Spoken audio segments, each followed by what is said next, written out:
The tragic and untimely passing of Diana, Princess of Wales, continues to haunt many even decades later. As someone who was just embarking on my journalism career at the time, I vividly recall the immense outpouring of grief, anger, and bewilderment that gripped the nation in the wake of her shocking death. Though I greatly enjoy watching the Netflix series The Crown and find it to be first-rate entertainment, I simply cannot bring myself to watch the upcoming season that will depict the lead-up to Diana's fatal car accident in 1997. The pain and chaos of that week remains seared into my memory, and revisiting it, even in dramatized form, would be too distressing. I was just 29 years old when I received a call in the wee hours from my brother in Japan informing me of Diana's death. Though she and Charles had divorced a year earlier, she remained an iconic figure of glamour, compassion, and resilience. As soon as I arrived to the Daily Mail newsroom at dawn, I could sense something was horribly wrong. An eerie silence permeated the normally bustling office full of hardened journalists not easily shaken by the day's events. As we scrambled to put out a special edition chronicling the life and legacy of the People's Princess, the dominant undercurrent was a sense of disbelief that this could really be happening. How does one even begin to eulogize a woman who meant so much to so many? We agonized over which photographs and quotes could adequately capture her vibrance, heart, and profound cultural impact. Diana was a complex figure of both frailty and strength who had grown from a shy young nursery school teacher to the most famous woman in the world. She used her platform to shatter stigmas around AIDS and leprosy and bring awareness to landmine victims and other overlooked causes. And through it all, she was hounded by paparazzi and subject to intense scrutiny by both the public and the royal family.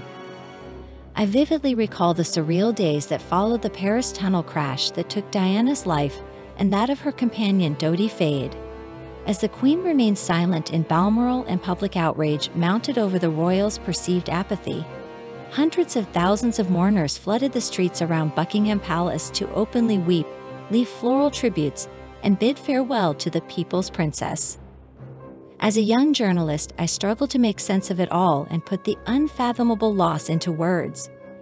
The profound outpouring of emotion seemed unlike anything the British public had displayed before for a public figure. With Diana gone, it felt like the country had lost its heart and soul, leaving an empty void where she once brought so much vitality. The following week remains etched in my mind as a disorienting blur. Between the massive funeral procession watched by over 2 billion people globally, the sea of flowers left at Diana's home Kensington Palace, and the fallout over the Queen's delayed public response, the newsroom was in overdrive trying to document it all. I marvel looking back at how quickly Diana's death transformed from breaking news into a historic societal moment marking the end of an era. Though I'm normally one who prefers knowledge over avoiding hard truths, even 26 years later, the thought of reliving it all through The Crown is too much for me to take. Some wounds never fully heal, and the sudden loss of Diana that shook the world to its core still feels painfully fresh after all this time. I know I'm not alone in wanting to remember the captivating princess she was, without being transported back to the dark days when the light that burned so brightly was suddenly extinguished forever. The tragic and preventable death of Princess Diana in a car accident caused by a drunk driver back in 1997 left the world shocked and heartbroken. How could someone so full of light and radiance be taken from us so suddenly in such a senseless way? Her passing revealed truths about life and humanity that many had not pondered before.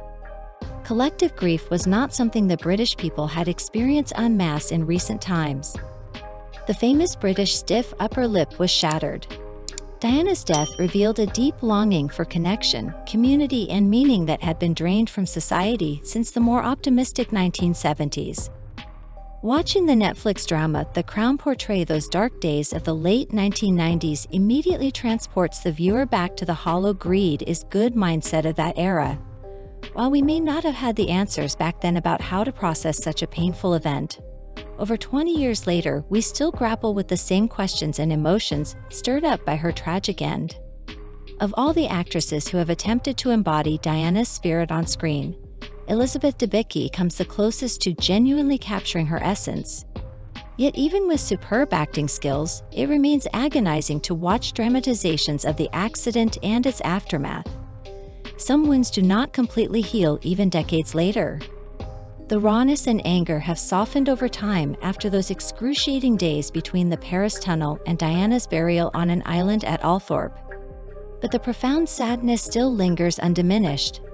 It is there in the Mother's Day cards Prince George, Princess Charlotte, and Prince Louis make for their father William, a bittersweet reminder of the grandmother they never knew.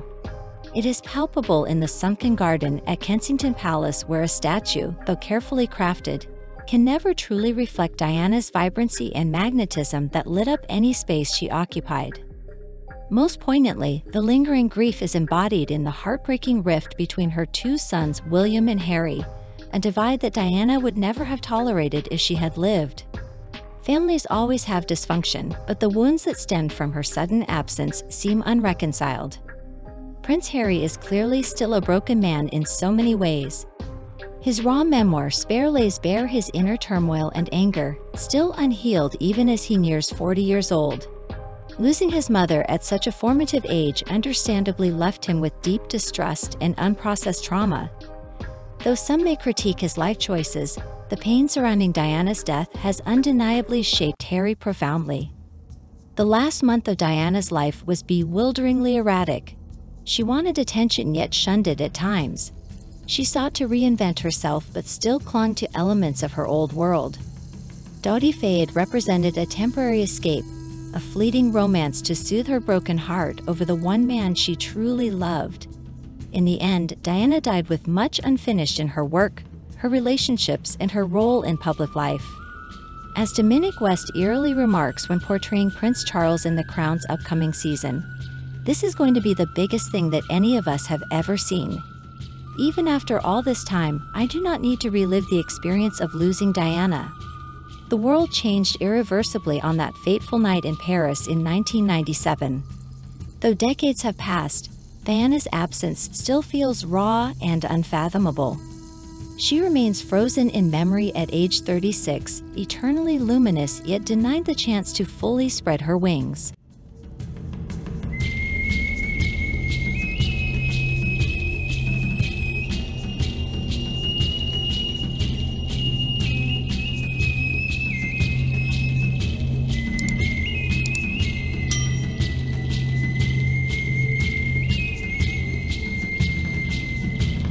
Dear friend, if you like everything new about the royal family and don't want to miss all the novelties, subscribe to our channel and like it.